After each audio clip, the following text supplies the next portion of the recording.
السلام علیکم، میں ہوں مرتضیٰ حسین اور آپ دیکھ رہے ہیں منگل اپ یوٹیوب چینل۔ ہمارے ساتھ موجود ہیں سینئر صحافی اور تجزیہ کار سید جاوید شاہ صاحب۔ اس کے ساتھ ساتھ ہمارے ساتھ آج کے پروگرام میں خصوصی مہمان ہیں سجاد رضوی صاحب۔ ان سے ہم عمران خان صاحب کے معاملات جو اس وقت جاری ہیں اور پی ٹی آئی کے، اس کے اوپر گفتگو کریں گے۔ جاوید شاہ صاحب، پہلا سوال آپ سے کرنا چاہوں گا کہ اسلام آباد ہائی کورٹ میں اس وقت جو ہے سماعت جاری ہے سائفر کیس اور دوسرے کیسز میں عمران خان صاحب کے اوپر جو بنائے گئے، آپ کیا کہنا چاہیں گے اس سلسلے میں؟ آپ کے پاس کیا اطلاعات ہیں؟ اصل میں بات یہ ہے کہ جو عدلیہ کے جو فیصلے ہیں یہ صائب موافق میں عمران خان کے بھی آ رہے ہیں اور مخالفت میں بھی آ رہے ہیں۔ جب مخالفت میں آتے ہیں تو ان کے جانے والے تنقید کرتے ہیں عدلیہ پہ، اور جب حمایت میں آتے ہیں تو خراج تحسین پیش کرتے ہیں ججز کو۔ بہرحال اس وقت جو فیصلے آ رہے ہیں، اب ایک فیصلہ ہے کہ جیل میں ان کا ٹرائل نہیں ہو سکتا، تو اب یہ 28 نومبر کو ٹرائل ہوگا باہر عدلیہ میں، یعنی کہ عدالت عالیہ میں۔ اب وہاں ان کو یہ کہا گیا ہے، جو ابو الحسنات جو جج ہیں انہوں نے کہا ہے کہ آپ اپنے جو سائفر کے جو ڈاکومنٹ ہیں وہ لے کے حاضر ہو جائیں وہاں، تو 28 نومبر کو ہوگا یہ۔ اب 29 اگست سے ہی اس کیس کو چلایا جائے گا، جو جتنی بھی کارروائی ہوئی ہے وہ واپس، تو یہ ہے۔ اب اس کے علاوہ عمران خان کے جہاں تک سیاست کا تعلق ہے، عمران خان اس وقت بھی پاکستان کے ہرد العزیز رہنما ہیں اور پاکستان میں مقبول ہیں،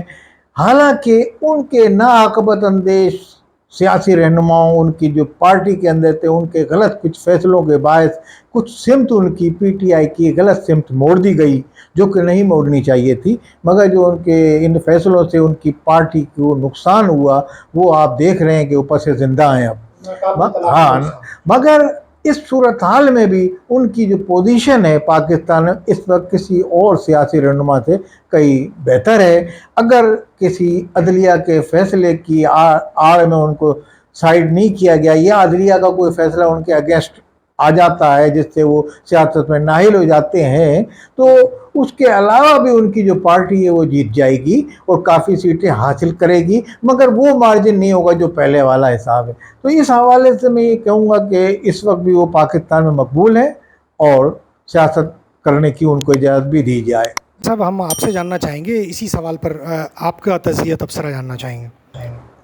بسم اللہ الرحمن الرحیم۔ بہت شکریہ مرتضیٰ صاحب، آپ کو میں کرتا ہوں کہ آپ نے مجھے اپنے پروگرام میں جو ہے وہ ایز اے گیسٹ مدعو کیا اور مجھے موقع دیا کہ میں جو ہوں میں اس کا تجزیہ جو ہے وہ ایک اوورسیز پاکستانی کے طور پہ پیش کر سکوں، اور جو حالات پاکستان میں چل رہے ہیں اور جو کیسز چل رہے ہیں اور جو چیزیں چل رہی ہیں ڈیولپمنٹس وغیرہ، وہ یقیناً ہر ایک پاکستانی جو ہے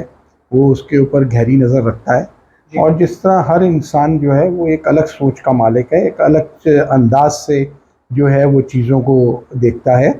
اور میں اس سلسلے میں یہ کہوں گا کہ عمران خان صاحب، جیسا کہ جاوید شاہ صاحب نے فرمایا کہ نو ڈاؤٹ کہ وہ پبلک فگر ہیں اور ایک کرسمیٹک پرسنالٹی وہ رکھتے ہیں، اور پبلک کو جو ہے وہ اٹریکٹ کرنے کی صلاحیت رکھتے ہیں۔ اب جہاں تک ان کی سیاسی بصیرت اور قائدانہ صلاحیتوں کا تعلق ہے، تو میں اس میں ایک چیز تھوڑی سی ایڈ کروں گا کہ دیکھیں، جب اس طرح کی چیزیں ہوتی ہیں، جب پارٹی ایک نظریے کے اوپر بنائی جاتی ہے، تو اس میں نظریہ جو ہے اور جو اس کی آئیڈیالوجی ہے وہ مین ہوتی ہے کہ وہ اس کی آئیڈیالوجی کیا ہے۔ ساتھ میں جب آپ چلتے ہیں اس آئیڈیا کو اور اس آئیڈیالوجی کو لے کے، تو بہت سے لوگ جو ہیں وہ شامل ہوتے ہیں اس میں، اور یقیناً ہر انسان جو ہے وہ اس کی اپنی ایک جو ہے وہ انٹرسٹ ہوتی ہے، دلچسپی ہوتی ہے۔ کوئی نظریے کی وجہ سے ساتھ چلتا ہے، کوئی اپنے مفادات کی وجہ سے ساتھ چلتا ہے، اور کوئی جو ہے وہ واقعی ایک ملک و قوم کی خدمت کے حوالے سے ساتھ چلتا ہے۔ تو جہاں تک یہ پرٹیکولر کیس کا تعلق ہے سائفر کا، تو اول تو بیسک مجھے یہ بات سمجھ میں نہیں آتی کہ سائفر کا کیس جو ہے وہ کس بنیاد کے اوپر چل رہا ہے، کیونکہ ایک ڈاکومنٹ آیا, حقیقت ہے سارے اس کو ایکنالج کر چکے ہیں. پاکستان کی 2 دفعہ نیشنل سیکیورٹی کمیٹی جو ہے اس کی اس ڈاکومنٹ کے اوپر جو ہے وہ ایک وزیر اعظم جب تھے عمران خان ان کی سربراہی میں, اور ایک وزیر اعظم جب تھے شہباز شریف ان کی سربراہی میں, وہ 2 میٹنگز ہوئیں. اور انہوں نے جو ہے وہ جب پاکستان کے سفیر جو اس وقت موجود تھے ان کو بھی بلایا اس میٹنگ میں, اور انہوں نے کہا کہ بالکل یہ ڈاکومنٹ صحیح ہے اور ان کی ورڈنگ بھی صحیح ہے, کسی نے اس ورڈنگ سے نگیٹ نہیں کیا. اور اسی کی بیسس پہ اس کمیٹی نے یہ ڈیسیجن لیا کہ ان کو جو ہے وہ ڈیمارش کرنا چاہیے امریکنز کو, کیونکہ انہوں نے ایک جو ہے وہ جو سفارتی لینگویج ہوتی ہے وہ استعمال نہیں کی. تو اب ایک بات تو ثابت ہو گئی کہ سائفر ایک ڈاکومنٹ ہمارے ایمبیسڈر نے وہاں سے بھیجا, جو اس کے درمیان اور ڈونلڈ لو کے درمیان جو گفتگو ہوئی منو ان, اور اس کو نہ امریکہ نے اس کی ورڈنگ کو جھٹلایا کہ نہیں ہم نے یہ نہیں کہا, ٹھیک ہے, اور نہ پاکستانی کسی بھی فورم کے اوپر اس کو جھٹلایا گیا کہ یہ نہیں کہا گیا, ٹھیک ہے. اگر یہ نہیں کہا گیا تو ڈیمارش کیوں کیا آپ نے؟ اور 2 دفعہ نیشنل سیکیورٹی کونسل کی میٹنگ ہوئی, سیکیورٹی کمیٹی کی میٹنگ ہوئی بڑے ہائی لیول کے اوپر, انہوں نے بھی نہیں کہا کہ یہ لینگویج جو ہے یہ نارملی ہے اور اس میں کوئی دھمکی, اگر دھمکی آمیز نہیں تھی تو ڈیمارش کس بات پہ کیا؟ تو پہلے نمبر کے اوپر چیز تو یہ آ گئی. دوسرے نمبر کے اوپر چیز کہ اگر کیس اس بات پہ چلایا جا رہا ہے کہ عمران خان نے جنرل پبلک کو کیوں بتایا اس سائفر کے بارے میں, تو میری گزارش یہ ہے کہ میں آپ کو ایک بہت چھوٹی سی اگزامپل دیتا ہوں کہ ہم ایک جوائنٹ فیملی سسٹم میں رہیں اور وہاں پہ 3-4 بھائی ہیں. ہمارا پڑوسی جو ہے وہ ہمارے خلاف کوئی بات کرتا ہے جو کہ ایک بھائی کو معلوم پڑتی ہے, اور وہ بھائی جو ہے وہ خاموش رہتا ہے اور وہ باقی بھائیوں کو نہیں بتاتا, جبکہ پڑوسی جو ہے وہ اپنے مشن میں اپنی مہم میں کامیاب ہو جاتا ہے, اور بعد میں باقی بھائیوں کو پتہ لگتا ہے کہ پہلے بھائی کو بات پتہ تھی اور اس نے نہیں بتائی, تو سارے اس سے گلہ کریں گے کہ بھائی اگر تمہیں تھریٹ تھا, تمہیں یہ خطرہ تھا اس پڑوسی سے, اس کی سازش کا تمہیں معلوم تھا, تو تم نے کیوں نہیں بتایا, ٹھیک ہے. تو اسی بنا کے اوپر اب کیونکہ عمران خان صاحب جب وزیر اعظم تھے تو ان کے پاس قانوناً یہ اتھارٹی تھی کہ وہ جو چیز چاہیں اس کو جو ہے وہ آفیشیلی ڈسکلوز کر سکتے ہیں, اور جو چیز چاہیں اس کو آفیشیلی کانفیڈینشیل رکھ سکتے ہیں. انہوں نے اس کو دیکھا کہ یہ عوام کے مفاد میں ہے, یہ ایک خودداری کا معاملہ ہے, یہ ایک ریسپیکٹ کا معاملہ ہے, یہ اس طرح کا ایک مطلب میں اگر اگزامپل دوں کہ ڈونلڈ لو کا لیول کیا ہوگا, 17-18 گریڈ کے افسر کا لیول ہوگا, ٹھیک ہے, یا 19 گریڈ کے لیول کا افسر کہہ لیں, اور وہ جو ہے وہ ہمارے ایمبیسڈر کو کہہ رہے ہیں کہ تم اپنے پرائم منسٹر کو ہٹاؤ, ٹھیک ہے. تو یہ بہت ہی انسلٹنگ ہے, ٹھیک ہے. اس میں کوئی یہ نہیں کہہ رہا کہ جا کے آپ امریکہ سے لڑائی کر لیں, اس نے یہ کہا کہ جناب یہ آپ کی عزت کرتے ہیں لوگ. تو جب ظاہری بات ہے جب مجھے کوئی یہ کہے گا کہ میں مطلب اتنا انسلٹنگ ایٹیٹیوڈ میری طرف رکھے گا تو ظاہری بات ہے اس کا ریئیکشن آئے گا. سجاد صاحب یہاں میں آپ کو روکوں گا, آپ ہی کی بات کو آگے بڑھاتے ہوئے. میں اس میں ایک نقطہ جو اٹھایا جا رہا ہے وہ اس کا گم ہو جانا, جو سائفر کا گم کیا جانا, یعنی جو اتنے آفیشیل سیکرٹ ڈاکومنٹ کا گم ہو جانا. اصل میں اس چیز کو بھی جو ہے بہت زیادہ ہائی لائٹ کر کے اور اس کو بھی مقدمے کا حصہ بنایا جا رہا ہے, جس کے بارے میں شاہ محمود قریشی صاحب نے بھی, اسد عمر صاحب نے بھی, فواد چودھری صاحب نے بھی جس کے اوپر جو ہے بیان دیا ہے, جو کہ عمران خان صاحب کے لیے مطلب مزید خطرات کو زیادہ کر دیتا ہے. تو اس سلسلے میں آپ کیا کہیں گے؟ آپ نے بالکل بجا فرمایا مرتضیٰ صاحب. اب دیکھیں پرائم منسٹر ہے, پرائم منسٹر کے نیچے سیکریٹریٹ ہے, اس کے افسر ہیں. اب وہ کوئی ڈاکومنٹ جو ہے وہ پرسنلی پرائم منسٹر کی ذمہ داری نہیں ہے کہ اس کو فائل کرے, اس کو کسی محفوظ جگہ پہ رکھے. اس کو تو وہ ڈاکومنٹ اس کے سب آرڈینیٹس نے, جو بھی سیکٹری تھے یا جو بھی آپ کہیں جو بھی افسر تھے پرائم منسٹر سے نیچے, جن کی ڈیوٹی تھی کہ وہ ڈاکومنٹ پرائم منسٹر کو دکھائیں اور دکھانے کے بعد پرائم منسٹر سے لیں اور اس کی جو پراپر فائلنگ ہے اس کو کیا جائے, تو وہ تو ان کی ذمہ داری بنتی ہے, پرائم منسٹر کی تو ذمہ داری میں نہیں بنتی. ظاہری بات ہے اگر پرائم منسٹر نے کسی اپنی ٹاک میں یہ کہا کہ مجھے کیا معلوم وہ کدھر ہے. ٹھیک ہے, تو بھائی اس کی کاپیز جو ہیں وہ اس نے نیشنل اسمبلی بھیجی, اس کی کاپیز اس نے چیف جسٹس صاحب کو بھیجی, اس کی کاپی جو ہے وہ نیشنل سیکیورٹی کمیٹی میں ڈسکس کی گئی. ٹھیک ہے نا. تو گم ہونا جو ہے وہ میرا نہیں خیال کہ وہ پرائم منسٹر کی اول تو ذمہ داری بنتی ہے, اور دوسرے اس کا گم ہونا کوئی ایشو نہیں ہے. Because the thing is that کہ کوئی ایسا نہیں تھا کہ وہ کوئی ایٹامک ریئیکٹر کے فارمولا تھا جو اس نے گم کر دیا اور اب پاکستان کے پاس وہ فارمولا نہیں ہے اور وہ فارمولا گم ہو کے جناب اپنے کسی دشمن ملک کے پاس چلا گیا. اچھا جاوید شاہ صاحب, یہاں میں آپ سے جاننا چاہوں گا کہ جس طرح سے پی ٹی آئی ہر گزرتے دن کے ساتھ ریزہ ریزہ ہو رہی ہے اور روز ہی پریس کانفرنسز کا سلسلہ گزشتہ دنوں جاری رہا, اور ابھی بھی متوقع ہیں آنے والے دنوں میں کچھ پریس کانفرنسز, آپ کیسے دیکھ رہے ہیں کہ یہ پی ٹی آئی کہ صرف جو چڑھتے سورج کی پوجا کی گئی, تو اس وقت ساتھ چھوڑ جانا عمران خان صاحب کا, آپ اس کو کس سے عبارت کریں گے؟ اصل میں پی ٹی آئی کے جو مخلص کارکنان ہیں اور جو لیڈران ہیں وہ تو بہرحال ان کے ساتھ ہیں اور تمام صحبتیں برداشت کرتے ہیں کے باوجود بھی, باقی انہوں نے اپنی کامیابی کے لیے اسٹیبلشمنٹ کے کہنے پہ انہوں نے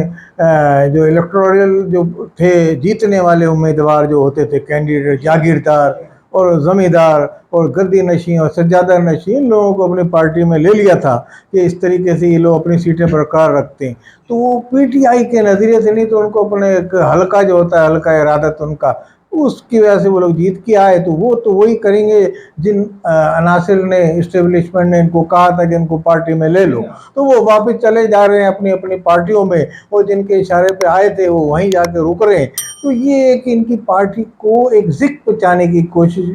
تھی, اور ان کو یہ اس کا باور کر لینا چاہیے اور ان کو نوشتہ دیوار بھی پڑھ لینا چاہیے کہ کیا ہوا ان کے ساتھ. اور ہر سیاسی پارٹی کے ساتھ یہی ہوتا ہے,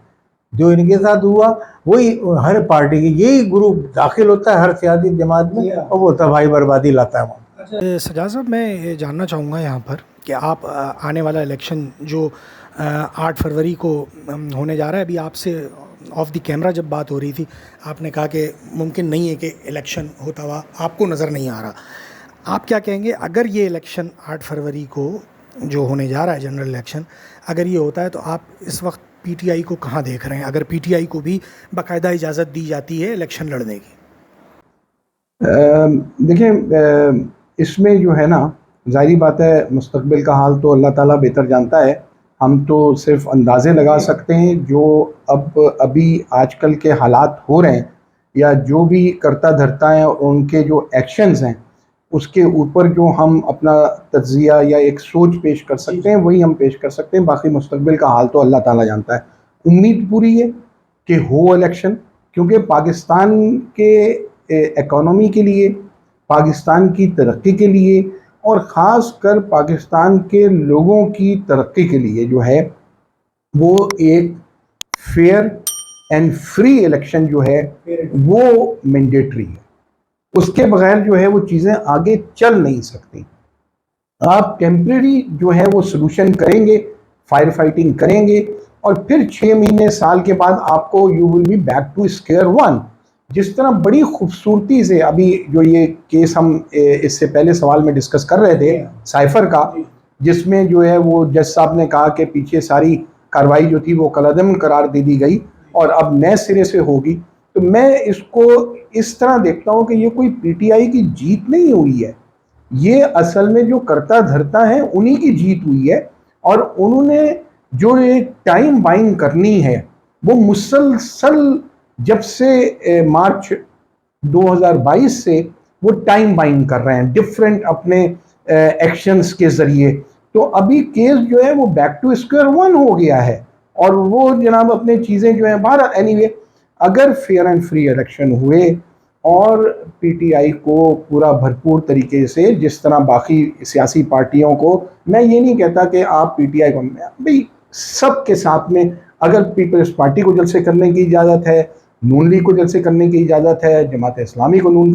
جلسے کرنے کی اجازت ہے, ایم کیو ایم کو جلسے کرنے کی اجازت ہے, جس کے قائد کو آپ جو ہیں وہ اتنا بڑا ایکشن لے کے کر چکے ہیں اور وہ اس کو اجازت ہے, اور ایک جو آپ کی اور سیاسی پارٹی ہے جس کا قائد جو ہے ادھر ہی ملک میں بیٹھا ہوا ہے، اس کو آپ نہیں کرنے دے رہے. تو یہ تو سراسر ناانصافی ہے. اور دوسرے میں تھوڑا سا جو ہے اپنے کمنٹس، جاوید شاہ صاحب نے جو بات کہی کہ اسٹیبلشمنٹ کو یوز کرتے ہوئے عمران خان صاحب یا شروع میں جو ہے وہ سارے جو ہیں وہ ان کی پارٹی میں آئے اور پھر وہ ادھر چلے گئے. دیکھیں اگر آپ پاکستان کی تاریخ دیکھیں نا تو نو ڈاؤٹ اس میں کوئی شک نہیں ہے کہ اسٹیبلشمنٹ ایک حقیقت ہے پاکستان میں، اور وہ یہ کھیل سیاسی کرتی رہی ہے. میرا اپنا تجزیہ جو ہے جو کچھ ہو چکا ابھی تک 2018 کے الیکشن میں اور اب ہم 2023 میں ہیں، میرا اپنا تجزیہ یہ ہے کہ اسٹیبلشمنٹ نے they bet on the winning horse. انہوں نے عمران خان کو یوز کیا اپنی ایک، کیونکہ نواز شریف کو وہ نکال چکے تھے، ٹھیک ہے نا، اس سے پہلے پیپلز پارٹی کی 5 سالہ گورنمنٹ کو وہ کر چکے تھے اور زرداری صاحب کو پریزیڈنٹ وہ بنا چکے تھے،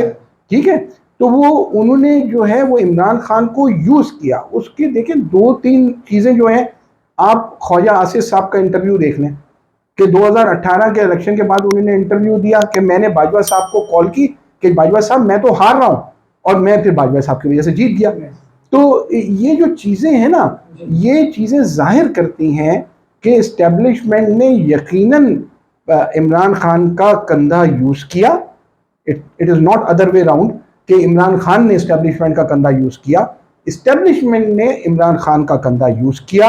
اور ان کو جو ہے وہ بڑی لمیٹڈ جیت دلائی اور ایسی پھنسی ہوئی گورنمنٹ دی جس کو وہ ایکسپلائٹ کر سکیں. اور کیونکہ میں مطلب اس میں ایک بات میں ایڈ کر دوں کہ مجھے جو آج کل کے حالات کو دیکھ کے سمجھ میں آتی ہے، یہ جو حالات ہیں نا، یہ ہیں پاور کی جنگ، ٹھیک ہے نا. یہ پاور کی جنگ ہے کہ پاکستان میں جو پاور ہولڈرز ہیں وہ کسی بھی صورت سیاسی جو سیگمنٹ ہے اس کو وہ پاور نہیں دینا چاہتے، ٹھیک ہے نا. تو لب لباب اس کا یہی نظر آتا ہے مجھے. سجاد رضوی صاحب اور جاوید شاہ صاحب، آپ دونوں کا پروگرام میں شرکت کا. ناظرین آپ سے اس ریکویسٹ کے ساتھ اجازت چاہیں گے کہ چینل کو زیادہ سے زیادہ سبسکرائب کیجئے، ویڈیوز کو لائک شیئر کیجئے، کمنٹس کیجئے. اللہ نگہبان.